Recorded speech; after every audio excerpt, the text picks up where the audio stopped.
Capítulo 21. A la hora de tomar el té las personas mayores, Dolly salió de su cuarto. Esteban Arkadievich no apareció. Seguramente se había ido de la habitación de su mujer por la puerta falsa. Temo que tengas frío en la habitación de arriba, dijo Dolly a Ana. Quiero pasarte abajo, así estaré más cerca de ti. No te preocupes por mí, repuso Ana, procurando leer en el rostro de su cuñada si se había producido o no la reconciliación. Quizá aquí tengas demasiada luz, volvió Dolly. Te he dicho ya que duermo en todas partes como un tronco, sea donde sea.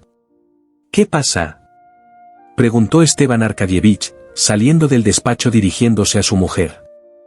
Ana y Kitty comprendieron por su acento que la reconciliación estaba ya realizada. Quiero instalar a Ana aquí abajo, pero hay que poner unas cortinas, respondió Dolly. Tendré que hacerlo yo misma. Si no, nadie lo hará.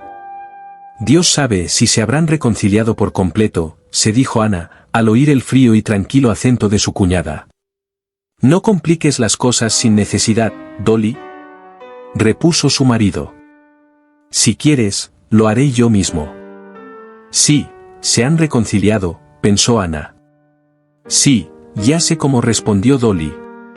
Ordenarás a Mateo que lo arregle, te marcharás y él lo hará todo al revés.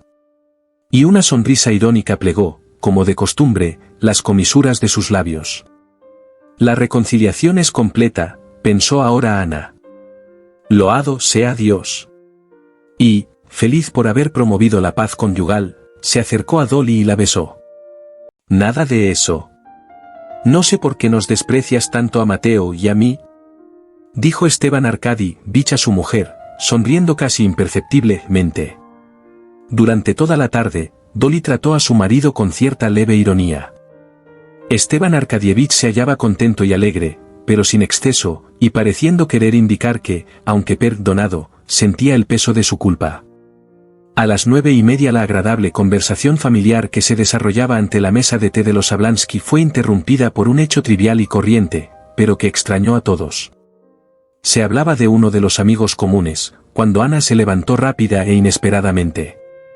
Voy a enseñaros la fotografía de mi Sergio, dijo con orgullosa sonrisa maternal.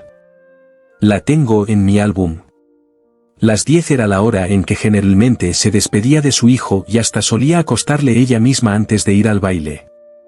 Y de repente se había entristecido al pensar que se hallaba tan lejos de él, y hablasen de lo que hablasen su pensamiento volaba hacia su Sergio y a su rizada cabeza, y el deseo de contemplar su retrato y hablar de él la acometió de repente. Por eso se levantó, con paso ligero y seguro, fue a buscar el álbum donde tenía su retrato. La escalera que conducía a su cuarto partía del descansillo de la amplia escalera principal en la que reinaba una atmósfera agradable. Al salir del salón se oyó sonar el timbre en el recibidor. ¿Quién será?, dijo Dolly. Para venir a buscarme es muy pronto, y para que venga gente de fuera, es muy tarde, comentó Kitty. ¿Será que me traen algún documento?, dijo Esteban Arkadievich. Mientras Ana pasaba ante la escalera principal, el criado subía para anunciar al recién llegado, que estaba en el vestíbulo, bajo la luz de la lámpara. Ana miró abajo y, al reconocer a Bransky, un extraño sentimiento de alegría y temor invadió su corazón. Él permanecía con el abrigo puesto, buscándose algo en el bolsillo. Al llegar Ana a la mitad de la escalera, Bransky miró hacia arriba, la vio y una expresión de vergüenza y de confusión se retrató en su semblante. Ana siguió su camino, inclinando ligeramente la cabeza. Enseguida, sonó la voz de Esteban Arkadievich invitando a Bransky a que pasara, y la del joven, baja, suave y tranquila, rehusando. Cuando volvió Ana con el álbum, Bransky ya no estaba allí, y Esteban Arkadievich contaba que su amigo había venido solo para informarse de los detalles de una comida que se daba al día siguiente en honor de una celebridad extranjera. Por más que le he rogado, no ha querido entrar, dijo a Bransky. Cosa rara. Kitty se ruborizó, creyendo haber comprendido los motivos de la llegada de Bransky y su negativa a pasar. Ha ido a casa y no me ha encontrado, pensó, y ha venido a ver si me hallaba aquí. Pero no ha querido entrar por lo tarde que es y también por hallarse Ana, que es una extraña para él. Todos se miraron en silencio. Luego comenzaron a hojear el álbum. Nada había de extraordinario en que un amigo visitase a otro a las 9:30 de la noche para informarse sobre un banquete que había de celebrarse al día siguiente, pero a todos les pareció muy extraño, y a Ana se lo pareció más que a nadie, e incluso le pareció que el proceder de Bransky no era del todo correcto. Capítulo 22. Se iniciaba el baile cuando Kitty entró con su madre en la gran escalera iluminada, adornada de flores, llena de lacayos de empolvada peluca y rojo caftán. De las salas llegaba el frufrú de los vestidos como el apagado zumbido de las abejas en una colmena. Mientras ellas se componían vestidos y peinados ante los espejos del vestíbulo lleno de plantas, sonaron suaves y melodiosos los acordes de los violines de la orquesta comenzando el primer vals. Un anciano, vestido con traje civil, que arreglaba sus sienes canosas ante otro espejo, despedía en torno suyo un fuerte perfume, se encontró con ellas en la escalera y les cedió el paso, mientras contemplaba a Kitty, a quien no conocía, con evidente placer. Un joven imberbe, sin duda uno de los galancetes a quienes el viejo Scherbatsky llamaba pisaverdes, que llevaba un chaleco muy abierto y se arreglaba, andando, la corbata blanca, las saludó, después de haber dado algunos pasos, retrocedió e invitó a Kitty a danzar. Como tenía la primera contradanza prometida a Bransky, Kitty tuvo que prometer la segunda a aquel joven. Un militar próximo a la puerta, que se abrochaba los guantes y se atusaba el bigote, miró con admiración a Kitty, resplandeciente en su vestido de color rosa.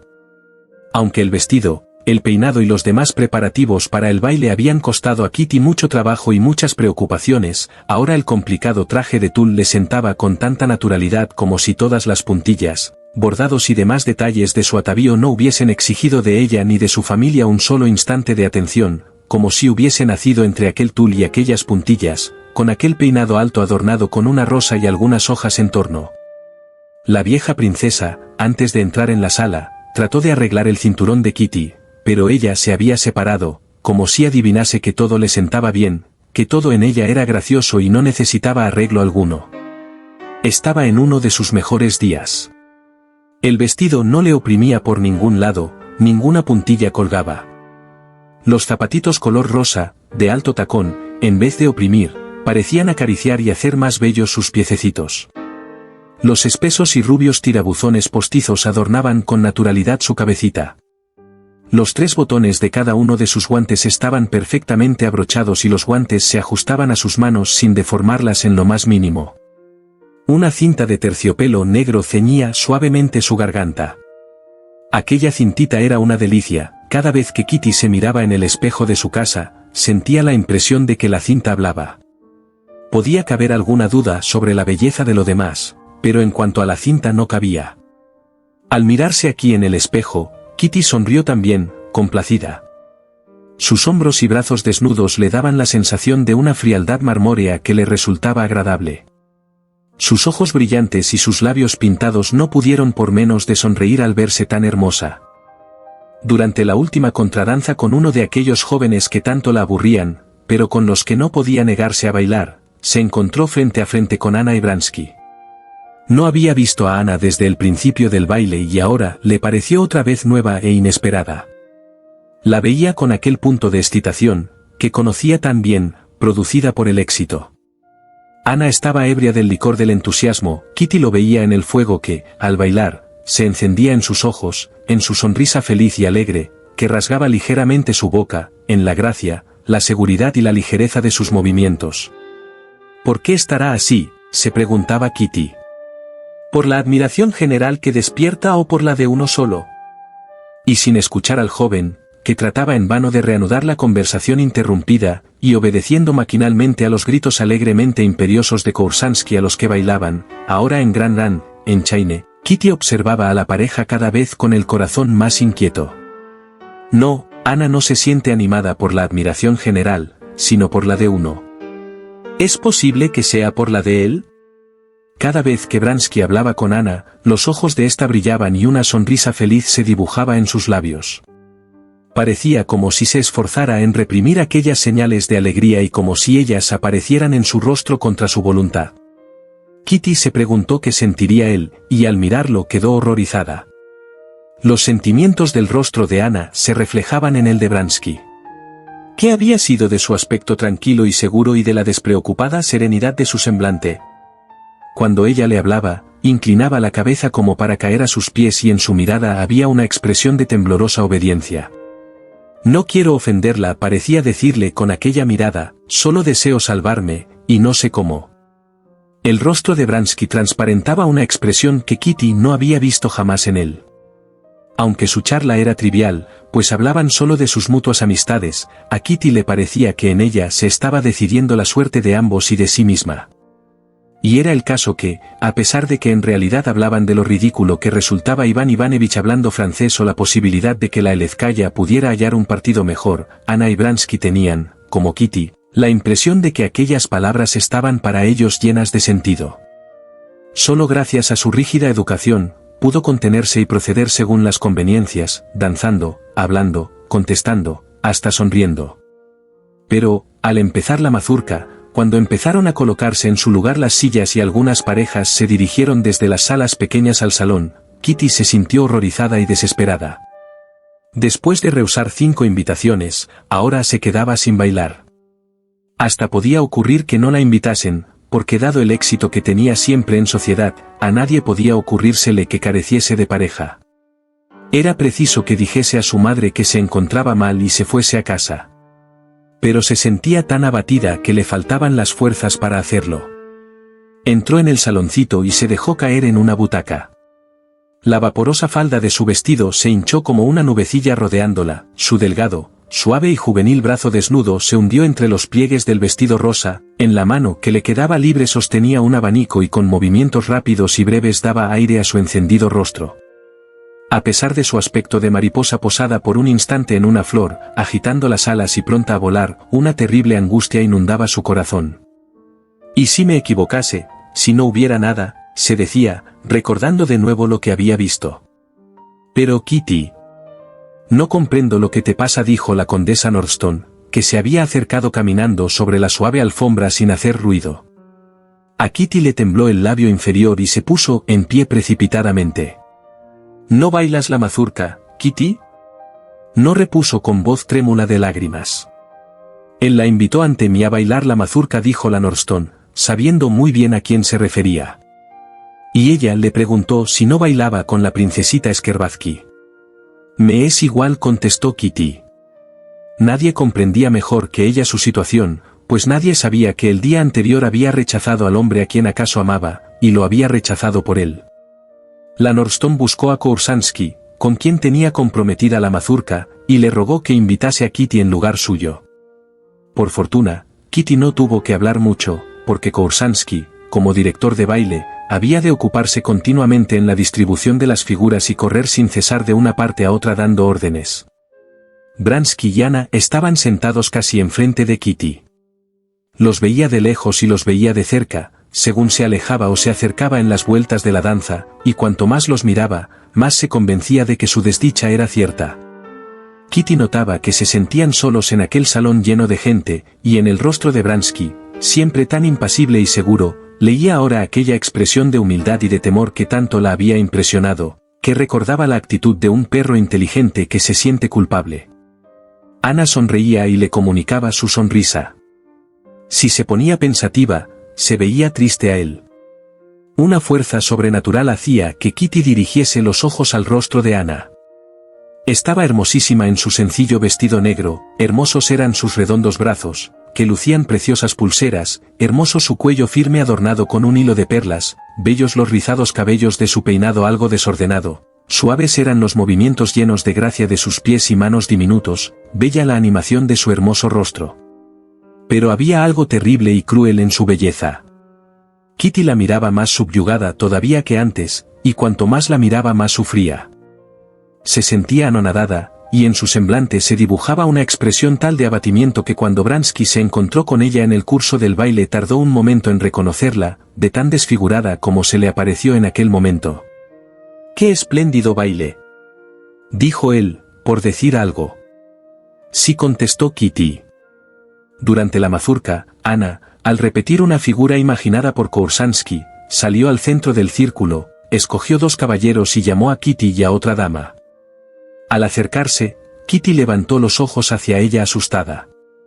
Ana la miró y le sonrió cerrando los ojos mientras le apretaba la mano. Pero al advertir en el rostro de Kitty una expresión de desesperación y de sorpresa por toda respuesta a su sonrisa, Ana se volvió de espaldas a ella y empezó a hablar alegremente con otra señora. Sí, se dijo Kitty, hay en ella algo extraño, hermoso y a la vez diabólico. Apenas entró en el salón y se acercó a los grupos de señoras, todas cintas y puntillas, que esperaban el momento de ser invitadas a bailar, el mejor de los bailarines, el célebre director de danza, el maestro de ceremonias, un hombre casado, guapo y elegante, Egorutka Koursansky, que acababa de dejar a la condesa Bonina, con la que había danzado el primer vals, le pidió un vals a Kitty. Mientras contemplaba con aire dominador a las parejas que bailaban, vio entrar a Kitty y se dirigió a ella con el paso desenvuelto de los directores de baile. Se inclinó ante ella, y sin preguntarle siquiera si quería danzar, alargó la mano para tomarla por el delicado talle. La joven miró a su alrededor buscando a alguien a quien entregar su abanico y la dueña de la casa lo cogió sonriendo. «Celebro mucho que haya llegado usted pronto», dijo él, ciñéndole la cintura. «No comprendo cómo se puede llegar tarde».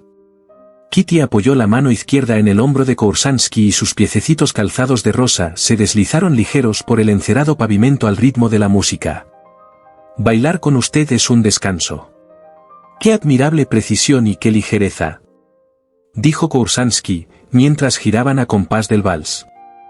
Eran, con poca diferencia, las palabras que dirigía a todas las conocidas que apreciaba. Ella sonrió, por encima del hombro de su pareja, miró la sala.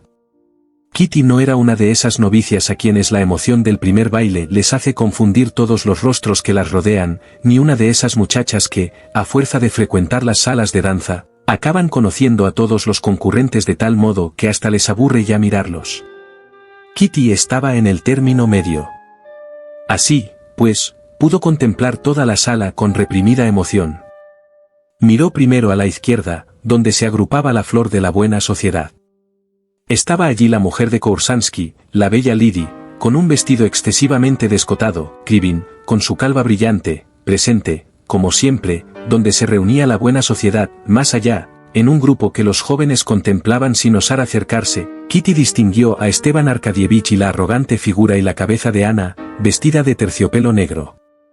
También, él, estaba allí. La muchacha no le había vuelto a ver desde la noche en que rechazara a Levin. Kitty le descubrió desde lejos y hasta observó que él también la miraba.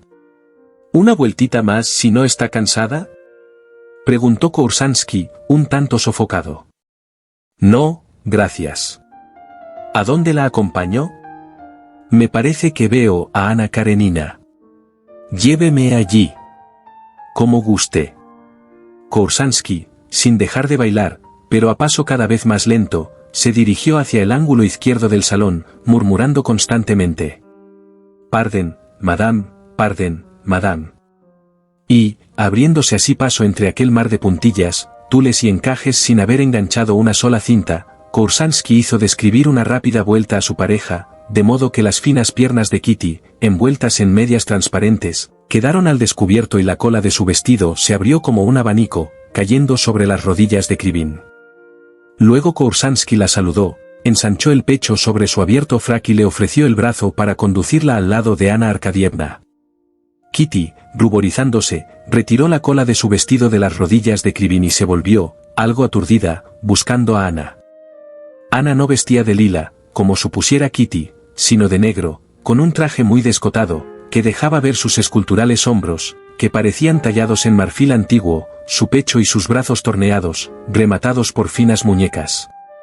Su vestido estaba adornado con encajes de Venecia, una guirnalda de no me olvides adornaba sus cabellos, peinados sin postizo alguno, y prendido en el talle, entre los negros encajes, llevaba un ramo de las mismas flores.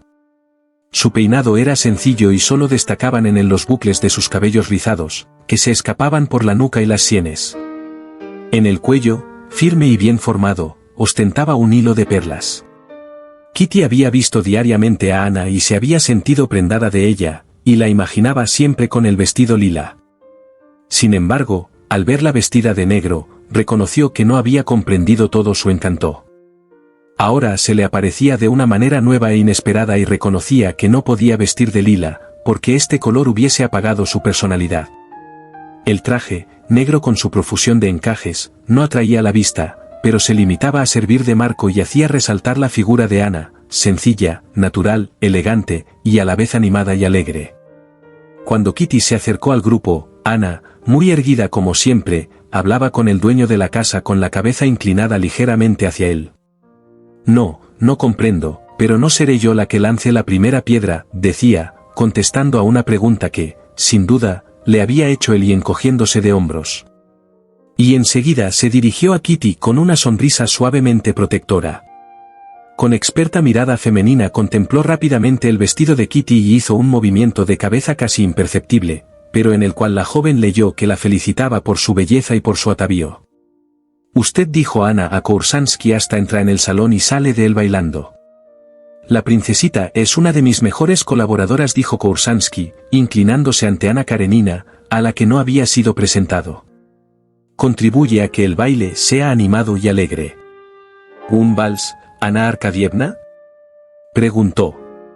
¿Se conocen ustedes?, inquirió el dueño de la casa.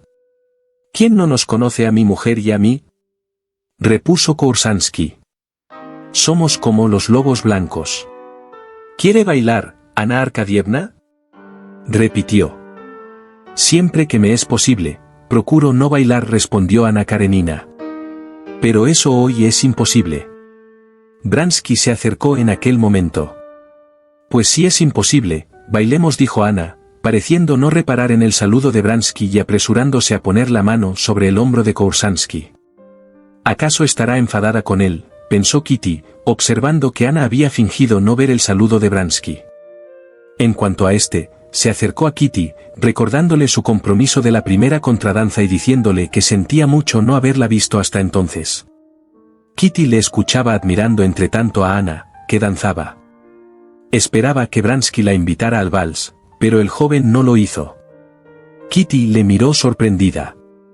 Él, sonrojándose, la invitó precipitadamente a bailar, pero apenas habían enlazado su fino talle y dado el primer paso, la música dejó de tocar.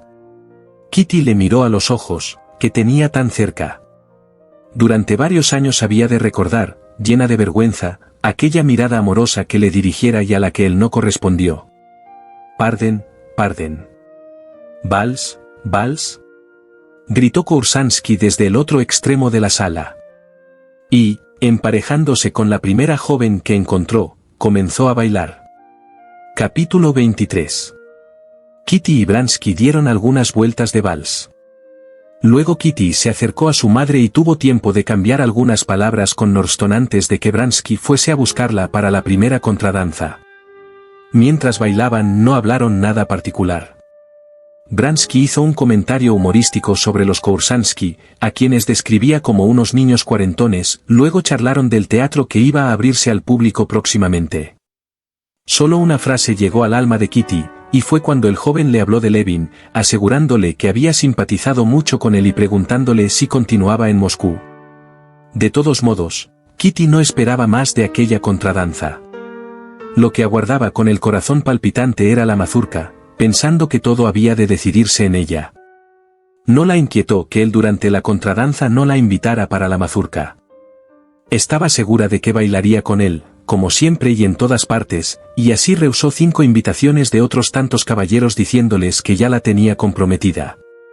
Hasta la última contradanza, el baile transcurrió para ella como un sueño encantador, lleno de brillantes colores, de sones, de movimiento. Danzó sin interrupción, menos cuando se sentía cansada y rogaba que la dejaran descansar. Ana no quería quedarse a cenar, pero el dueño de la casa insistió. «Ea, Ana Arkadievna», dijo Koursansky, tomando bajo la manga de su frac el brazo desnudo de Ana.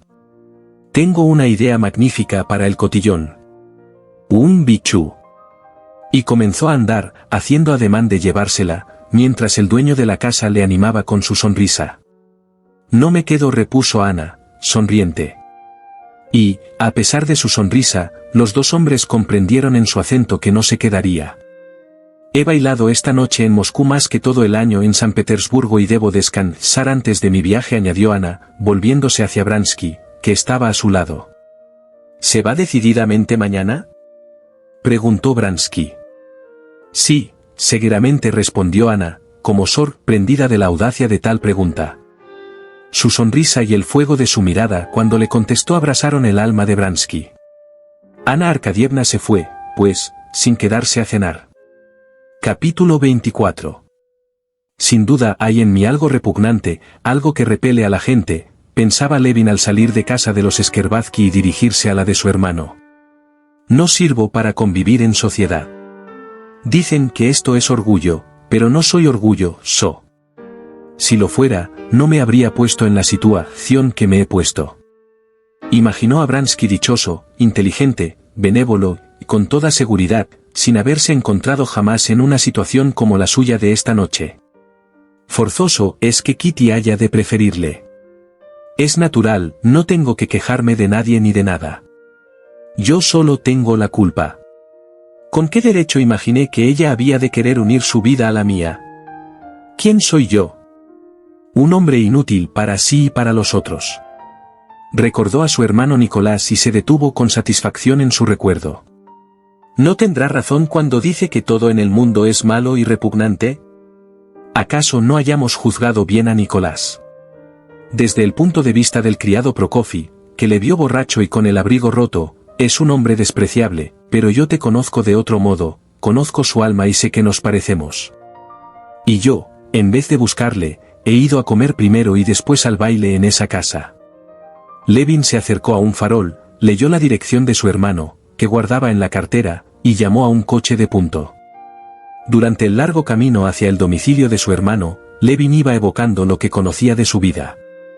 Recordaba que durante los cursos universitarios y hasta un año después de salir de la universidad, su hermano, a pesar de las burlas de sus compañeros, había hecho vida de fraile, cumpliendo rigurosamente los preceptos religiosos, asistiendo a la iglesia, observando los ayunos y huyendo de los placeres y de la mujer sobre todo. Recordó después cómo, de pronto y sin ningún motivo aparente, empezó a tratar a las peores gentes y se lanzó a la vida más desenfrenada. Recordó también que en cierto caso su hermano había tomado a su servicio un mozo del pueblo y en un momento de ira le había golpeado tan brutalmente que había sido llevado a los tribunales. Se acordó aún de cuando su hermano, perdiendo dinero con un fullero, le había aceptado una letra, denunciándole después por engaño. A aquella letra se refería Sergio Ivanovich. Otra vez Nicolás había pasado una noche en la prevención por alboroto. Y, en fin, había llegado al extremo de pleitear contra su hermano Sergio acusándole de no abonarle la parte que en derecho le correspondía de la herencia materna. Su última hazaña la realizó en el oeste de Rusia, donde había ido a trabajar, y consistió en maltratar a un alcalde, por lo que fue procesado. Y si bien todo esto era desagradable, a Levin no se lo pareció tanto como a los que desconocían el corazón de Nicolás y su verdadera historia. Levin se acordaba de que en aquel periodo de devoción, ayunos y austeridad, cuando Nicolás buscaba en la religión un freno para sus pasiones, nadie le aprobaba y todos se burlaban de él, incluso el propio Levin. Le apodaban Noé, fraile, etc., y, luego, cuando se entregó libremente a sus pasiones, todos le volvieron la espalda, espantados y con repugnancia. Levin comprendía que, en rigor, Nicolás, a pesar de su vida, no debía encontrarse más culpable que aquellos que le despreciaban. Él no tenía ninguna culpa de haber nacido con su carácter indomable y con su limitada inteligencia. Por otra parte, su hermano siempre había querido ser bueno. Le hablaré con el corazón en la mano, le mostraré que le quiero y le comprendo, y le obligaré a descubrirme su alma, decidió Levin cuando, ya cerca de las 11, llegaba a la fonda que le indicaran. Arriba. Los números 12 y 13 dijo el conserje, contestando a la pregunta de Levin. ¿Está? Creo que sí. La puerta de la habitación número 12 se hallaba entornada y por ella salía un rayo de luz y un espeso humo de tabaco malo. Sonaba una voz desconocida para Levin, y al lado de ella reconoció la tosecilla peculiar de su hermano. Al entrar Levin, el desconocido decía: todo depende de la inteligencia y prudencia con que se lleve el asunto. Konstantino Levin, desde la puerta, divisó a un joven con el cabello espeso y enmarañado vestido con una poddiovka. Una muchacha pesada, con un vestido de lana sin cuello ni puños, estaba sentada en el diván. No se veía a Nicolás, y Levin sintió el corazón oprimido al pensar entre qué clase de gente vivía su hermano. Mientras se quitaba los chanclos, Levin, cuya llegada no había notado nadie, oyó al individuo de la Poddiovka hablando de una empresa a realizar. «Que el diablo se lleve las clases privilegiadas», dijo la voz de Nicolás tras un carraspeo. «Macha, pide algo de cenar y danos vino si queda. Si no, envía a buscarlo». La mujer se levantó, salió del otro lado del tabique y vio a Levin. «Nicolás Dmitrievich, aquí hay un señor», dijo. «¿Por quién pregunta?», exclamó la voz irritada de Nicolás. «Soy yo», repuso Constantino Levin, presentándose. «¿Quién es, yo?», repitió la voz de Nicolás, con más irritación aún.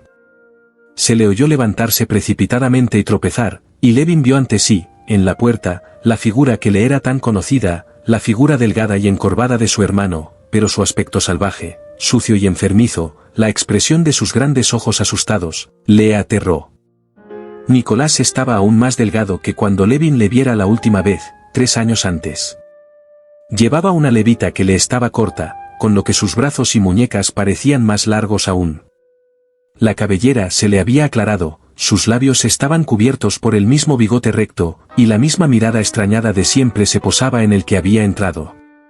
«Ah, eres tú, Kostia», dijo, al reconocer a su hermano. Sus ojos brillaron de alegría. Pero a la vez miró al joven de la Poddiovka y hizo un movimiento convulsivo con el cuello y la cabeza como si le apretase la corbata, que Constantino conocía bien, y una expresión salvaje, dolorida, feroz, se pintó de repente en su rostro. «Ya he escrito a Sergio diciéndole que no quiero nada con ustedes». «¿Qué deseas? ¿Qué desea usted?». Se presentaba bien distinto a como Levin le imaginaba. Constantino olvidaba siempre la parte áspera y difícil de su carácter, la que hacía tan ingrato el tratarle. Solo ahora, al ver su rostro, al distinguir el movimiento convulsivo de su cabeza, lo recordó. «No deseaba nada concreto, sino verte», dijo con timidez. Nicolás, algo suavizado, al parecer, por la timidez de su hermano, movió los labios. «¿Así que vienes por venir? Pues entra y siéntate. ¿Quieres cenar? Trae 3 raciones, macha». «Ah, espera. ¿Sabes quién es este señor?», dijo, indicando al joven de la Poddiovka. «Se trata de un hombre muy notable, el señor Kritsky, amigo mío, de Kiev, a quien persigue la policía porque no es un canalla». Y, según su costumbre, miró a todos los que estaban en la habitación. Al ver a la mujer, de pie en la puerta y disponiéndose a salir, le gritó: «Te he dicho que esperes». Y con la indecisión y la falta de elocuencia que Constantino conocía de siempre, comenzó, mirando a todos, a contar la historia de Kritsky, su expulsión de la universidad por formar una sociedad de ayuda a los estudiantes pobres y a las escuelas dominicales, su ingreso como maestro en un colegio popular y cómo después se le procesó sin saber por qué. «¿Con qué ha estudiado usted en la Universidad de Kiev?», dijo Constantino Levin, para romper el embarazoso silencio que siguió a las palabras de su hermano. «Sí, en Kiev», murmuró Kritsky, frunciendo el entrecejo. «Esta mujer, María Nikolaevna, es mi compañera», interrumpió Nicolás. «La he sacado de una casa de», movió convulsivamente el cuello y agregó, alzando la voz y arrugando el entrecejo, «pero la quiero y la respeto y exijo que la respeten cuantos me tratan. Es como si fuera mi mujer, lo mismo. Ahora ya sabes con quiénes te encuentras. Si te sientes rebajado, por la puerta se va uno con Dios». Y volvió a mirar interrogativamente a todos. «No veo por qué he de sentirme rebajado. En ese caso, macha, encarga 3 raciones, vodka y vino». «Espera. No, nada, nada, ve». Capítulo 25. «Sí, ya ves», murmuró Nicolás con esfuerzo, arrugando la frente y con movimientos convulsivos. Se notaba que no sabía qué hacer ni qué decir. «¿Ves?», siguió, señalando unas vigas de hierro atadas con cordeles que había en un rincón. «Este es el principio de una nueva empresa que vamos a realizar, una cooperativa obrera de producción». Constantino, contemplando el rostro tuberculoso de Nicolás, no conseguía prestar atención a sus palabras. Comprendía que su hermano buscaba en esa empresa un ancla de salvación contra el desprecio que sentía hacia sí mismo.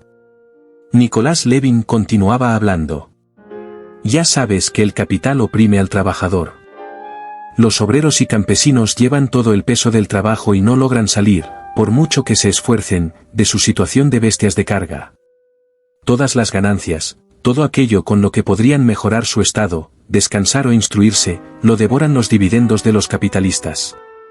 La sociedad está organizada de tal modo que, cuanto más trabaja el obrero, más ganan los comerciantes y los propietarios, y el proletario sigue siendo siempre una bestia de carga. Es preciso cambiar este orden de cosas, terminó, mirando inquisitivamente a su hermano. Claro, claro, dijo Constantino, contemplando con atención las hundidas mejillas de Nicolás. Así que vamos a formar una cooperativa de cerrajeros en la que la producción y las ganancias, y, sobre todo, las herramientas, que es lo esencial, sean comunes. ¿Dónde la instalaréis? En Bosdrema, provincia de Kazán. ¿Por qué en un pueblo? No parece que el trabajo falte en los pueblos. No sé para qué puede necesitar un pueblo una cooperativa de cerrajeros. Es preciso hacerlo porque los aldeanos son ahora tan esclavos como antes, y lo que os desagrada a ti y a Sergio es que quiera sacárseles de esa esclavitud, gruñó Nicolás, irritado por la réplica. Constantino Levin suspiró mientras miraba la sucia y destartalada habitación. Aquel suspiro irritó aún más a Nicolás. Conozco las ideas aristocráticas tuyas y de Sergio. Sé que él emplea toda la capacidad de su cerebro en justificar la organización existente. No es cierto. ¿Por qué me hablas de Sergio? Preguntó, sonriendo, Levin. ¿Por qué? Ahora lo verás, exclamó Nicolás al oír el nombre de su hermano. Pero, ¿para qué perder tiempo? Dime, ¿a qué has venido? Tú desprecias todo esto. Pues bien, vete con Dios. Vete, vete. Gritó, levantándose de la silla. No lo desprecio en lo más mínimo, dijo Constantino tímidamente. Preferiría no tratar de esas cosas. María Nikolaevna entró en ese momento. Nicolás la miró con irritación. Ella se le acercó y le dijo unas palabras. Me encuentro mal y me he vuelto muy excitable, pronunció Nicolás, calmándose y respirando con dificultad. ¿Y vienes hablándome de Sergio y de sus artículos? Todo en ellos son falsedades, deseos de engañarse a sí mismo. ¿Qué puede decir de la justicia un hombre que no la conoce? ¿Ha leído usted su último artículo? Preguntó a Kritsky, sentándose otra vez a la mesa y separando los cigarrillos esparcidos sobre ella para dejar un espacio libre. No lo he leído, repuso sombríamente Kritsky, que, al parecer, no deseaba intervenir en la conversación. ¿Por qué? Preguntó Nicolás, ahora irritado contra Kritsky. Porque me parece perder el tiempo. Perdón, ¿por qué cree usted que es perder el tiempo? Para mucha gente ese artículo está por encima de su comprensión. Pero yo no estoy en ese caso. Sé leer entre líneas y descubrir sus puntos flacos. Todos callaron. Kritsky se levantó lentamente y cogió la gorra. ¿No quiere cenar? Bien. Venga mañana con el cerrajero. Cuando Kritsky hubo salido, Nicolás sonrió, guiñando el ojo. Tampoco él es muy fuerte, lo veo bien. En ese momento, Kritsky le llamó desde la puerta. ¿Qué quiere? Dijo Nicolás saliendo al corredor. Constantino, al quedarse solo con María Nikolaevna, le preguntó. ¿Hace mucho que está con mi hermano? Más de un año. El señor está muy mal de salud, bebe mucho, contestó ella. ¿Qué bebe? Mucho vodka. Y le sienta muy mal. ¿Bebe con exceso? Sí, repuso ella, mirando atemorizada hacia la puerta por la que ya entraba Nicolás. ¿De qué hablaban? Preguntó este con severidad, pasando su mirada asustada de uno a otro. Decídmelo. De nada, repuso turbado Constantino. Si no lo queréis decir, no lo digáis. Pero no tienes por qué hablar con ella de nada. Es una ramera, y tú un señor, exclamó haciendo un movimiento convulsivo con el cuello. Ya veo que te haces cargo de mi situación y comprendes mis extravíos y me los perdonas. Te lo agradezco, añadió levantando la voz. Nicolás Dmitrievich, Nicolás Dmitrievich, murmuró María Nikolaevna, acercándose a él. Está bien, está bien. ¿Y la cena? Ah, ahí viene, exclamó, viendo subir al camarero con la bandeja. Póngala aquí, añadió con irritación. Y llenándose un vaso de vodka, lo vació de un trago. ¿Quieres beber?, preguntó a su hermano, animándose al punto. Bueno, dejémosle correr a Sergio Ivanovich, sea como sea, estoy contento de verte. Quieras o no, somos de la misma sangre, prosiguió, mascando con avidez una corteza de pan y bebiendo otra copa. ¿Qué es de tu vida? Vamos, bebe. Y dime lo que haces. Vivo solo en el pueblo, como antes, y me ocupo de las tierras, repuso Constantino, mirando disimuladamente, con horror, la avidez con que comía y bebía su hermano. ¿Por qué no te casas? No se ha presentado aún la ocasión, respondió Constantino poniéndose rojo. ¿Por qué no? Tú no eres como yo, que estoy acabado y con la vida perdida. He dicho y diré siempre que si se me hubiese dado mi parte de la herencia cuando la necesitaba, mi existencia habría sido diferente. Constantino se apresuró a cambiar de tema. ¿Sabes que a tu Baniuchka lo tengo en Pokrovskoe como tenedor de libros? Nicolás movió el cuello y quedó pensativo. ¿Sí? Y dime, ¿qué hay de nuevo en Pokrovskoe? ¿Y la casa? ¿Sigue como antes? ¿Y los abedules, y el cuarto donde estudiábamos? ¿Es posible que viva aún Felipe, el jardinero? ¿Cómo me acuerdo del pabellón y el diván? Mira, no cambies nada en la casa, cásate y déjalo todo como estaba. Y si tu mujer es buena, iré a verte. Ya habría ido, pero me contuvo siempre el temor de encontrarme con Sergio. No le encontrarías. Vivo independiente de él. Bien, sea como sea, has de escoger entre Sergio y yo, murmuró Nicolás, mirándole tímidamente. Aquella timidez conmovió a Constantino. Si quieres que te sea franco, no deseo intervenir en vuestra querella. Tú tienes la culpa en la forma y él la tiene en el fondo. ¿Has comprendido?, exclamó jovialmente Nicolás. Yo, personalmente, aprecio más tu amistad. ¿Por qué? ¿Por qué? Constantino no osó decirle que era porque le veía desgraciado y necesitaba más su amistad que la de Sergio. Pero Nicolás comprendió y cogió en silencio la botella de vodka. Basta ya, Nicolás Dmitrievich, dijo María Nikolaevna, alargando su redondo brazo desnudo hacia la botella. Déjame o te pego, gritó Nicolás. María Nikolaevna sonrió bondadosamente, de un modo suave, que se contagió a Nicolás, y cogió la botella. ¿Te figuras que Macha no es inteligente?, dijo Nicolás. Lo comprende todo mejor que nosotros. ¿Verdad que parece buena y simpática? ¿Nunca había estado usted antes en Moscú?, le preguntó Constantino, por decir algo. No la trates de usted. Se asusta.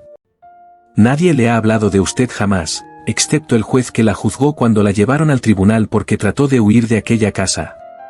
Dios mío, exclamó Nicolás. Cuánta falta de sentido hay en el mundo. ¿Para qué sirven tantas nuevas instituciones, tantos jueces de paz, tantos censbos? ¡Qué estupideces! Y comenzó a relatar sus luchas con aquellas nuevas instituciones. Constantino Levin le escuchaba, y las mismas censuras que había expresado él tantas veces le desagradaba oírlas ahora de labios de su hermano. Todo eso lo veremos claro en el otro mundo, dijo bromeando. ¿El otro mundo? Ni me interesa ni lo deseo, dijo Nicolás, posando en el semblante de su hermano sus ojos salvajes y asustados. Parece que habría de ser motivo de alegría salir de toda la vileza y maldad que nos rodea, de la nuestra y de la de los demás, y, sin embargo, tengo miedo de la muerte, un miedo terrible, y se estremeció. Anda, bebe algo. ¿Quieres champaña? ¿Quieres acaso que salgamos? Podríamos ir a oír a los cíngaros. ¿Sabes? Ahora me gustan mucho los cíngaros y las canciones populares rusas. La lengua no le obedecía y su conversación saltaba de un tema a otro. Constantino, ayudado por Macha, le convenció de no ir a sitio alguno y entre los dos le acostaron completamente bebido. Macha prometió escribir a Constantino en caso necesario e intentar convencer a Nicolás de que fuera a vivir con su hermano. Capítulo 26. Constantino Levin salió de Moscú por la mañana y llegó a su casa por la tarde. En el vagón trabó conversación con sus compañeros de viaje y se habló de política, de los nuevos ferrocarriles, de cómo en Moscú le desanimaba la confusión de sus ideas, se sentía descontento de sí mismo y avergonzado no sabía de qué. Pero cuando se apeó en la estación y reconoció a Ignacio, su cochero tuerto, con el cuello del caftán levantado, cuando a la débil luz que salía de las ventanas de la estación vio el trineo cubierto de pieles y los caballos con las colas atadas, cuando Ignacio le contó las novedades del pueblo, la llegada de un comprador y que la vaca, Pava, tenía cría, le pareció a Levin que salía del caos de sus ideas y que poco a poco desaparecían de él su vergüenza y su descontento.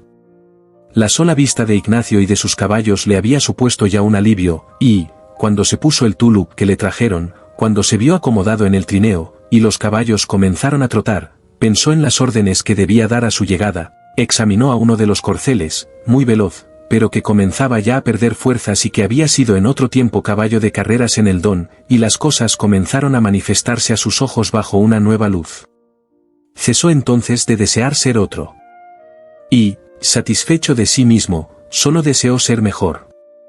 Decidió no pensar en la felicidad inasequible que le ofrecía su imposible matrimonio y contentarse con la que le deparaba la realidad presente, resistiría a las malas pasiones, como aquella que se apoderó de él el día en que se decidió a pedir la mano de Kitty. Se acordó, después, de Nicolás, y resolvió velar por él y estar pronto a ayudarle cuando lo necesitara, cosa que presentía para muy pronto. La conversación sobre el comunismo sostenida con su hermano, del que Constantino había tratado muy ligeramente, ahora le hacía reflexionar. El cambio de las condiciones económicas presentes le parecía absurdo, pero comparando la pobreza del pueblo con su abundancia personal, resolvió trabajar más para sentirse más justo y permitirse todavía menos gustos superfluos, aunque ya antes trabajaba bastante y vivía con gran sencillez. Y todo ello se le figuraba ahora tan fácil de hacer que todo el camino se lo pasó sumido en las más gratas meditaciones. Eran las 9 de la noche cuando llegó a su casa, y se sentía animado por un sentimiento nuevo, de la esperanza de una vida mejor. Una débil claridad salía de las ventanas de la habitación de Agafia Mikhailovna, la vieja aya que desempeñaba ahora el cargo de ama de llaves, y caía sobre la nieve de la explanada que se abría frente a la casa. Agafia, que no dormía aún, despertó a Kuzma y este, medio dormido y descalzo, corrió a la puerta. Laska, la perra, salió también, derribando casi a Kuzma, y se precipitó hacia Levin, frotándose contra sus piernas y con deseos de poner la pata sobre su pecho sin atreverse a hacerlo. «¡Qué pronto ha vuelto, padrecito!», dijo Agafia Mikhailovna. «Me aburría, Agafia Mikhailovna». «Se está bien en casa ajena, pero mejor en la propia», contestó Levin, pasando a su despacho.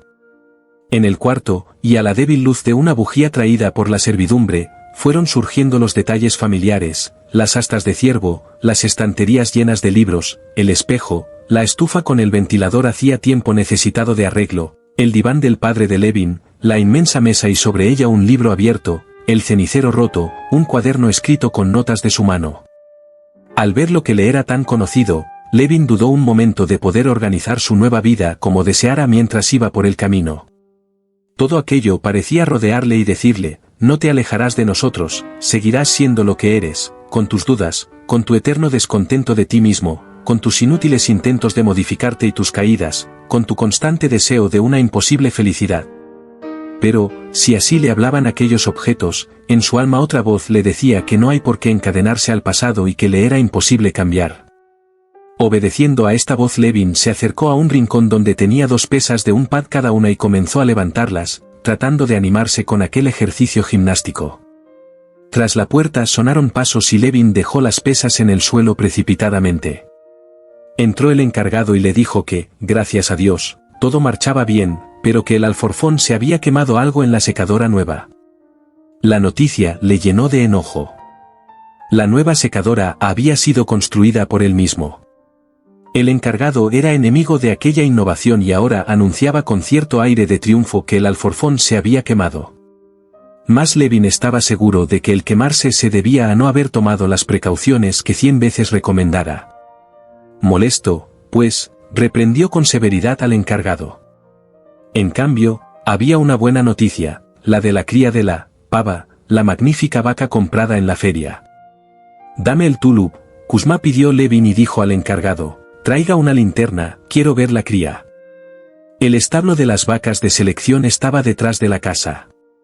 Levin se dirigió a través del patio por delante de un montón de nieve que se levantaba junto a unas lilas. Al abrir la puerta se sintió el caliente vaho del estiércol, y las vacas, sorprendidas por la luz de la linterna, se agitaron sobre la paja fresca. Destacó enseguida el lomo liso y ancho, negro con manchas blancas, de la vaca holandesa. Berkut, el semental, con el anillo en el belfo, estaba tumbado y pareció ir a incorporarse, pero cambió de opinión y se limitó a mugir profundamente 2 veces cuando pasaron junto a él. La magnífica pava, grande como un hipopótamo, estaba vuelta de ancas, impidiendo ver la becerra, a la que olfateaba. Levin examinó a la pava, y enderezó a la ternera que tenía la piel con manchas blancas, sobre sus débiles patas. La vaca, inquieta, mugió, pero, calmándose cuando Levin le acercó la cría, comenzó a lamerla con su áspera lengua. La becerra metía la cabeza bajo las ingles de la vaca, agitando la minúscula cola. «Alumbra, Fedor, acerca la linterna», decía Levin contemplando a la ternera. «Es parecida a su madre, aunque con los colores del padre. Es hermosa. Es grande y ancha de ancas. ¿Verdad que es muy hermosa, Basilio Fedorich?», dijo Levin al encargado, olvidándose, con la alegría que le causaba el buen aspecto de la ternera, del asunto del alforfón. «¿Cómo podía ser de otro modo?», repuso el hombre. «Oh, he de decirle también que Semen, el mercader, vino al día siguiente de marcharse usted. Tendré que discutir mucho con él, Konstantino Dmitrievich. Le decía el otro día, a propósito de la máquina». Aquella alusión introdujo a Levin en los pormenores de su economía, que era vasta y complicada. Pasó con el encargado al despacho, tras discutir con él y con Semen, se fue al salón. Capítulo 27. La casa era grande y antigua, y aunque Levin vivía solo la hacía calentar y la ocupaba toda. Era una casa absurda y errónea que estaba en pugna con sus nuevos planes de vida, lo veía bien, pero en aquella casa se encerraba para él todo un mundo, el mundo donde vivieron y murieron sus padres. Ellos habían llevado una existencia que a Levin le parecía la ideal y que él anhelaba renovar con su mujer y su familia. Apenas recordaba a su madre. La evocaba como algo sagrado, y en sus sueños su esposa había de ser la continuación de aquel ideal de santa mujer que fuera su madre. No solo le era imposible concebir el amor sin el matrimonio, sino que incluso en sus pensamientos imaginaba primero la familia y luego la mujer que le permitiera crear aquella familia. De aquí que sus opiniones sobre el matrimonio fueran tan diferentes de las de sus conocidos, para quienes el casarse no es sino uno de los asuntos corrientes de la vida. Para Levin, al contrario, era el asunto principal y del que dependía toda su dicha. Y ahora debía renunciar a ello. Se sentó en el saloncito donde tomaba el té. Cuando se acomodó en su butaca con un libro en la mano y Agafia Mikhailovna le dijo, como siempre, «Voy a sentarme un rato, padrecito», y se instaló en la silla próxima a la ventana, Levin sintió que, por extraño que pareciera, no podía desprenderse de sus ilusiones ni vivir sin ellas. Ya que no con Kitty, había de casarse con otra mujer. Leía, pensaba en lo que leía, escuchaba la voz del ama de llaves charlando sin parar, y en el fondo de todo esto, los cuadros de su vida familiar futura desfilaban por su pensamiento sin conexión. Comprendía que en lo más profundo de su espíritu se condensaba, se posaba y se formaba algo. Oía decir a Agafia Mikhailovna que Prohar, con el dinero que le regalara Levin para comprar un caballo, se dedicaba a beber, y que había pegado a su mujer casi hasta matarla. Levin escuchaba y leía, y la lectura reavivaba todos sus pensamientos. Era una obra de Tyndall sobre el calor. Se acordaba de haber censurado a Tyndall por la satisfacción con que hablaba del éxito de sus experimentos y por su falta de profundidad filosófica. Y de repente le acudió al pensamiento una idea agradable. Dentro de 2 años tendré ya 2 vacas holandesas. La misma, Pava, ¿vivirá acaso todavía? Y si a las 12 crías de Berkut se añaden estas 3, será magnífico. Volvió a coger el libro. Aceptemos que la electricidad y el calor sean lo mismo, pero, ¿es posible que baste una ecuación para resolver el problema de sustituir un elemento por otro? No. ¿Entonces? La unidad de origen de todas las fuerzas de la naturaleza se siente siempre por instinto. Será muy agradable ver la cría de Pava convertida en una vaca pinta. Luego, cuando se les añadan esas 3, formarán una hermosa vacada. Entonces saldremos mi mujer y yo con los convidados para verlas entrar. Mi mujer dirá, Costia y yo hemos cuidado a esa ternera como a una niña. ¿Es posible que le interesen estos asuntos?, preguntará el visitante. Sí, me interesa todo lo que le interesa a Constantino. Pero, ¿quién será esa mujer? Y Levin recordó lo ocurrido en Moscú. ¿Qué hacer? Yo no tengo la culpa. De aquí en adelante las cosas irán de otro modo. Es una estupidez dejarse dominar por el pasado, es preciso luchar para vivir mejor, mucho mejor. Levantó la cabeza, pensativo. La vieja, Laska, aún emocionada por el regreso de su dueño, tras recorrer el patio ladrando, volvió, meneando la cola, introdujo la cabeza bajo la mano de Levin y, aullando lastimeramente, insistió en que la acariciase. No le falta más que hablar, dijo Agafia Mikhailovna. Es solo una perra y sin embargo comprende que el dueño ha vuelto y que está triste. ¿Triste? ¿Piensa que no lo veo, padrecito? He tenido tiempo de aprender a conocer a los señores. ¿No me he criado acaso entre ellos? Pero ya pasará, padrecito. Con tal que haya salud y la conciencia esté sin mancha, todo lo demás nada importa. Levin la miraba con fijeza, asombrado de que pudiera adivinar de aquel modo sus pensamientos. ¿Traigo otra taza de té?, dijo la mujer. Cogió el cacharro vacío y salió. Levin acarició a Laska, que persistía en querer colocar la cabeza bajo su mano. El animal se enroscó a sus pies, con el hocico apoyado en la pata delantera. Y, como en señal de que ahora todo iba bien, abrió la boca ligeramente, movió las fauces, poniendo sus viejos dientes y sus húmedos labios lo más cómodamente posible, se adormeció en un beatífico reposo. Levin había seguido con interés sus últimos movimientos. «Debo imitarla», murmuró. «Haré lo mismo. Todo esto no es nada. Las cosas marchan como deben». Capítulo 28. El día siguiente del baile, por la mañana, Ana Karenina envió un telegrama a su marido anunciándole su salida de Moscú para aquel mismo día. He de irme, decía explicando su repentina decisión a su cuñada en un tono en el cual parecía dar a entender que tenía tantos asuntos que le esperaban que no podía enumerarlos. Sí, es preciso que me vaya hoy mismo. Esteban Arkadievich no comió en casa, pero prometió ir a las 7 para acompañar a su hermana a la estación. Kitty no fue, envió un billete excusándose con el pretexto de una fuerte jaqueca. Dolly y Ana comieron solas con la inglesa y los niños. Estos, ya sea que no tuvieran un carácter constante, ya sea que percibieran un cambio en su tía Ana con respecto a ellos, dejaron de jugar con ella y perdieron todo interés en su partida de repente. Ana pasó la mañana ocupada en los preparativos del viaje. Escribía notas a sus amigos de Moscú, anotaba sus gastos y organizaba su equipaje. A Dolly le pareció que no estaba tranquila, sino en un estado de preocupación, que conocía muy bien por experiencia propia, que rara vez se produce sin motivo y que en la mayoría de los casos indica solo un profundo disgusto de sí misma. Después de comer, Ana subió a su habitación a vestirse y Dolly la siguió. «Te encuentro extraña hoy». «¿Tú crees?» «No, no estoy extraña. Lo que pasa, es que me siento triste. Esto me sucede de vez en cuando. Tengo ganas de llorar». «Es una tontería, ya pasará», dijo Ana rápidamente, y ocultó su rostro enrojecido de repente, inclinándose hacia el otro lado para buscar en un saquito donde guardaba sus pañuelos y su gorro de dormir. Sus ojos brillaban de lágrimas, que apenas conseguía retener. «Salí de San Petersburgo de mala gana y ahora, en cambio, me cuesta irme de aquí». «Hiciste bien en venir, porque has hecho una buena obra», repuso Dolly, mirándola con atención. Ana volvió hacia ella sus ojos llenos de lágrimas. No digas eso, Dolly. Ni hice ni podía hacer nada. Hay veces en que me pregunto por qué todos se empeñan en mimarme tanto. ¿Qué he hecho y qué podía hacer? Tú has tenido suficiente amor en tu corazón para perdonar, y eso fue todo.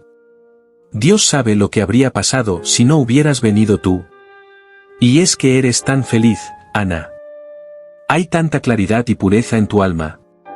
Todos tenemos esqueletos en el armario, como dicen los ingleses.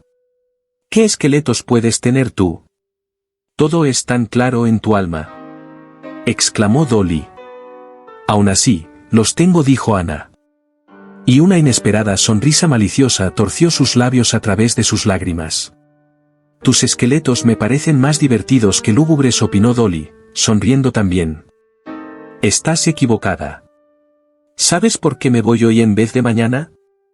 Es una confesión que me pesa, pero quiero hacértela, dijo Ana, sentándose en la butaca y mirando a Dolly a los ojos. Y, con gran sorpresa de Dolly, su cuñada palideció hasta la raíz de sus cabellos rizados. ¿Sabes por qué Kitty no ha venido a comer?, preguntó Ana. Tiene celos de mí, he destruido su felicidad. Yo he tenido la culpa de que el baile de anoche, del que esperaba tanto, se convirtiera para ella en un tormento. Pero la verdad es que no soy culpable, o si lo soy muy poco, dijo recalcando las últimas palabras. Hablas igual que Estiva, dijo Dolly, sonriendo. Oh, no soy como él. Si te cuento esto, es porque no quiero dudar ni un minuto de mí misma.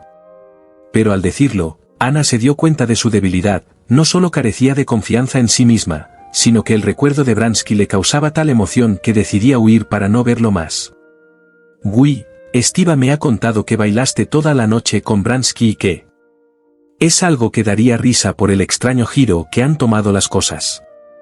Me proponía favorecer el matrimonio de Kitty y en lugar de eso. Quizás yo, contra mi voluntad. Ana se ruborizó y calló. Los hombres notan esas cosas enseguida, dijo Dolly. Y yo siento que él lo tome en serio. Pero estoy segura de que todo se olvidará pronto y que Kitty me perdonará, añadió Ana. Si debo hablarte sinceramente, esa boda no me agrada mucho para mi hermana. Bransky es capaz de enamorarse de una mujer en un día. Siendo así, es mejor que haya ocurrido lo que ocurrió. Oh, Dios mío. Sería tan absurdo eso, exclamó Ana. Pero un rubor que delataba su satisfacción encendió sus mejillas al escuchar expresado en voz alta su propio pensamiento. Ahora me voy convertida en enemiga de Kitty, por la que sentía tanta simpatía. Es tan gentil. Pero tú lo arreglarás, ¿verdad, Dolly? Dolly apenas pudo contener una sonrisa. Estimaba a Ana, pero le complacía descubrir que también ella tenía debilidades. ¿Kitty enemiga tuya? Es imposible. Me gustaría irme sabiendo que me queréis tanto como yo os quiero a vosotros. Ahora os quiero más que antes. Ay, estoy hecha una tonta, dijo Ana, con los ojos inundados de lágrimas. Luego se secó los ojos con el pañuelo y comenzó a arreglarse. Cuando estaba a punto de salir, se presentó Esteban Arkadievich, muy acalorado, oliendo a vino y a tabaco. Dolly, conmovida por el afecto que Ana le testimoniaba, murmuró a su oído, al abrazarla por última vez. Nunca olvidaré lo que has hecho por mí. Te quiero y te querré siempre como a mi mejor amiga. Acuérdate de ello. ¿Por qué?, repuso Ana, conteniendo las lágrimas. Me has comprendido y me comprendes. Adiós, querida Ana. Capítulo 29. Gracias a Dios que ha terminado todo esto, pensó Ana al separarse de su hermano, quien hasta que resonó la campana permaneció obstruyendo con su figura la portezuela del vagón. Ana se acomodó en el asiento junto a Anushka, su camarera. Gracias a Dios que voy a ver mañana a mi pequeño Sergio y a Alexis Alejandrovich. Al fin mi vida recobrará su ritmo habitual, pensó de nuevo. Aún presa de la agitación que la dominaba desde la mañana, comenzó a ocuparse de ponerse cómoda. Sus manos, pequeñas y hábiles, extrajeron del saco rojo de viaje un almohadón que puso sobre sus rodillas, se envolvió bien los pies y se instaló con comodidad. Una viajera enferma ya se había tendido en el asiento para dormir. Otras dos dirigieron vanas preguntas a Ana, mientras una más vieja y gruesa se envolvía las piernas con una manta mientras emitía algunas opiniones sobre la pésima calefacción. Ana contestó a las señoras, pero al no hallar interés en su conversación, pidió a su doncella que le diera su farolillo de viaje, lo sujetó al respaldo de su asiento y sacó una plegadera y una novela inglesa. Era difícil sumergirse en la lectura. El movimiento alrededor de ella, el ruido del tren, la nieve golpeando la ventanilla a su izquierda y pegándose en los vidrios, el revisor que pasaba de vez en cuando muy abrigado y cubierto de copos de nieve, las observaciones de sus compañeras de viaje sobre la tempestad, todo la distraía. Pero, por otra parte, todo era monótono, el mismo traqueteo del vagón, la misma nieve en la ventana, los mismos cambios bruscos de temperatura, de calor a frío y viceversa, los mismos rostros entrevistos en la penumbra, las mismas voces, y Ana logró finalmente concentrarse en la lectura y entender lo que leía. Anushka ya dormitaba, sosteniendo sobre sus rodillas el saco rojo de viaje entre sus gruesas manos enguantadas, uno de cuyos guantes estaba roto. Ana Karenina leía y se enteraba de lo que leía, pero la lectura, es decir, el hecho de interesarse en la vida de los demás, le resultaba intolerable, tenía demasiado deseo de vivir por sí misma. Si la heroína de su novela cuidaba a un enfermo, Ana habría deseado entrar ella misma con pasos suaves en la alcoba del paciente. Si un miembro del Parlamento pronunciaba un discurso, Ana habría deseado pronunciarlo ella. Si Lady Mary galopaba tras su traílla, desesperando a su nuera y sorprendiendo a las gentes con su audacia, Ana habría deseado estar en su lugar. Pero era en vano. Debía contentarse con la lectura, mientras daba vueltas a la plegadera entre sus menudas manos. El héroe de su novela comenzaba a alcanzar la plenitud de su felicidad británica, obtenía un título de baronet y unas propiedades, y Ana sentía el deseo de irse con él a esas tierras. De repente, Karenina experimentó la impresión de que su héroe debía sentirse avergonzado, y que ella participaba de su vergüenza. Pero, ¿por qué? ¿De qué debo avergonzarme?, se preguntó con indignación y sorpresa. Y dejando la lectura, se reclinó en su butaca, oprimiendo la plegadera entre sus manos nerviosas. ¿Qué había hecho? Recordó lo sucedido en Moscú, donde todo había sido magnífico. Recordó el baile, a Bransky y su rostro de enamorado enloquecido, su comportamiento hacia él. No había nada de lo que pudiera avergonzarse. Y, sin embargo, al llegar a este punto en sus recuerdos, volvía a renacer en ella el sentimiento de vergüenza. Parecía como si al recordarlo, una voz interior le murmurara: tú ardes, tú ardes. Esto es un fuego, es un fuego. Bueno, ¿y qué? ¿Qué significa todo esto?, se preguntó, moviéndose inquietamente en su butaca. ¿Temo enfrentarme a ese recuerdo? ¿Acaso entre ese joven oficial y yo existen otras relaciones que las que pueden existir entre dos personas cualesquiera? Ana sonrió con desdén y volvió a tomar el libro, pero ya no pudo comprender nada de su lectura. Pasó la plegadera por el cristal cubierto de escarcha, luego aplicó la superficie lisa y fría de la hoja a su mejilla, y poco faltó para que estallara en risas por la alegría que súbitamente la invadió. Sentía sus nervios cada vez más tensos, sus ojos cada vez más abiertos, sus manos y pies cada vez más crispados. Padecía una especie de sofocación y le parecía que en esa penumbra las imágenes y los sonidos la impresionaban con un vigor extraordinario.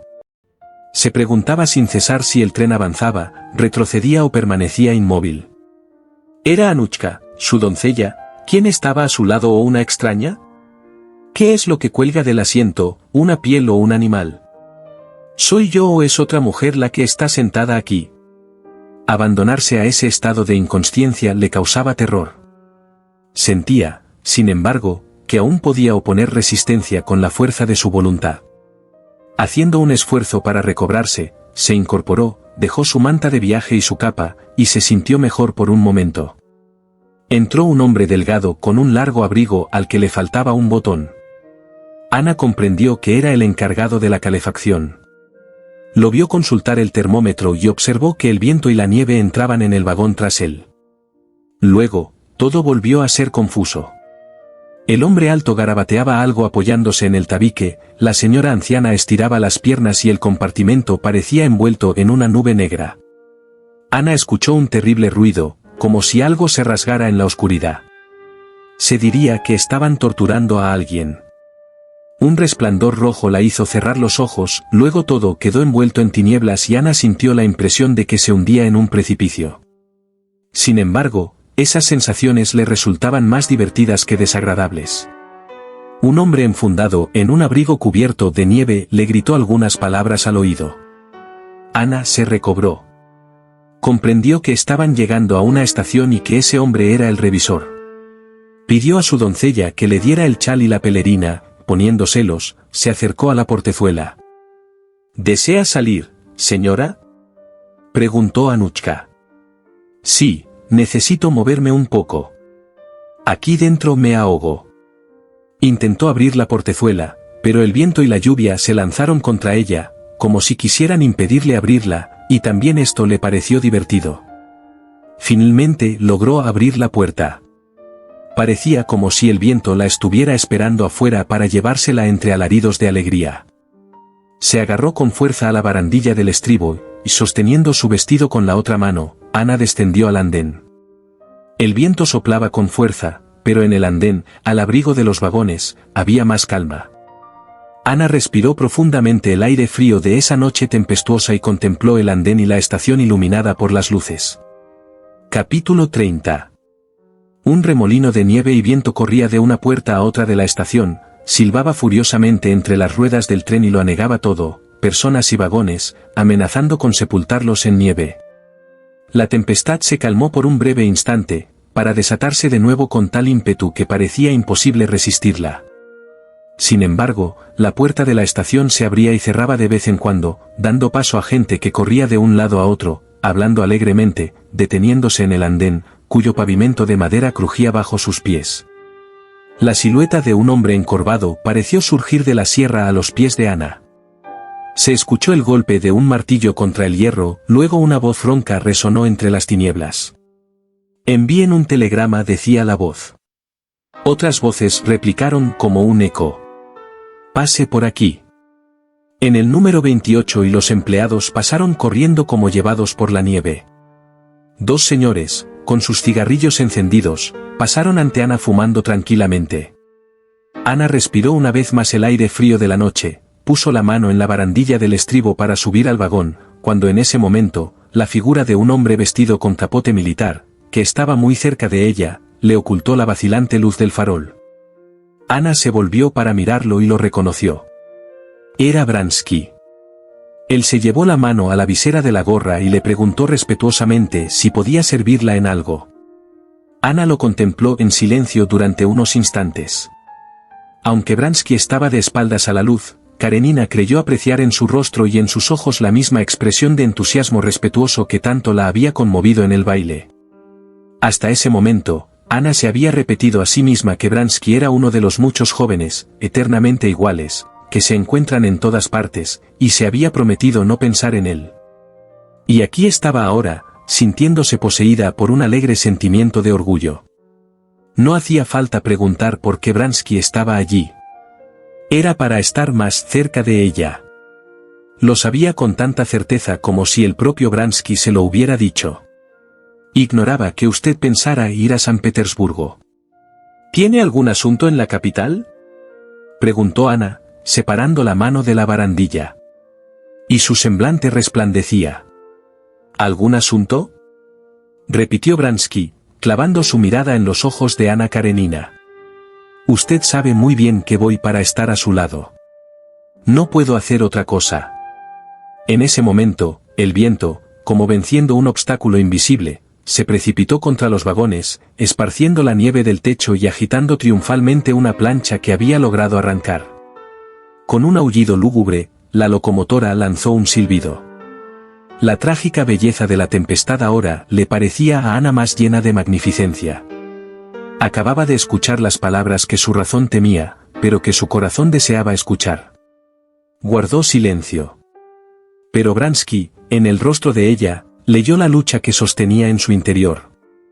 «Perdone si le he dicho algo molesto», murmuró humildemente. Hablaba con respeto, pero en un tono tan resuelto y decidido que Ana en el primer momento no supo qué contestar. Lo que usted dice no está bien, murmuró Ana, al fin, si es usted un caballero, lo olvidará todo, como yo hago. No lo olvidaré, ni podré olvidar nunca, ninguno de sus gestos, ninguna de sus palabras. Basta, basta. Exclamó ella en vano, tratando inútilmente de dar a su rostro una expresión severa. Y, aferrándose a la fría barandilla, subió los peldaños del estribo y entró rápidamente en el coche. Sintió la necesidad de calmarse y se detuvo un momento en la portezuela. No recordaba bien lo que habían hablado, pero comprendía que aquel momento de conversación les había aproximado el uno al otro de un modo terrible, lo que la horrorizaba y la hacía feliz a la vez. Tras breves instantes, Ana entró en el departamento y se sentó. Su tensión nerviosa aumentaba, parecía que sus nervios iban a estallar. No pudo dormir en toda la noche. Pero en aquella exaltación, en los sueños que llenaban su mente, no había nada doloroso, al contrario, había algo gozoso, excitante y ardiente. Al amanecer se durmió en su butaca. Era ya de día cuando despertó. Se acercaban a San Petersburgo. Pensó en su hijo, en su marido, en sus ocupaciones domésticas, y aquellos pensamientos la dominaron por completo. La primera persona a quien vio al apearse del tren fue su marido. ¿Cómo le habrán crecido tanto las orejas en estos días, Dios mío?, pensó al ver aquella figura arrogante, pero fría, con su sombrero redondo que parecía sostenerse en los salientes cartílagos de sus orejas. Su esposo se acercaba a ella, mirándola atentamente con sus grandes ojos cansados, con su eterna sonrisa irónica en los labios, y esta vez la mirada inquisitiva de Alexis Alejandrovich la hizo estremecer. ¿Acaso esperaba encontrar a su marido distinto de como era en realidad? ¿O era que su conciencia le reprochaba toda la hipocresía, toda la falta de naturalidad que había en sus relaciones conyugales? Aquella impresión dormía hacía largo tiempo en el fondo de su alma, pero solo ahora se le aparecía en toda su dolorosa claridad. Como ves, tu enamorado esposo, tan enamorado como el primer día, anhelaba verte de nuevo, dijo Karenin con su voz lenta y seca, empleando el mismo tono levemente burlón que siempre usaba al dirigirle la palabra, como para ridiculizar aquel modo de expresarse. ¿Cómo está Sergio?, preguntó ella. Caramba, qué recompensa a mi entusiasmo amoroso. Pues está bien, muy bien,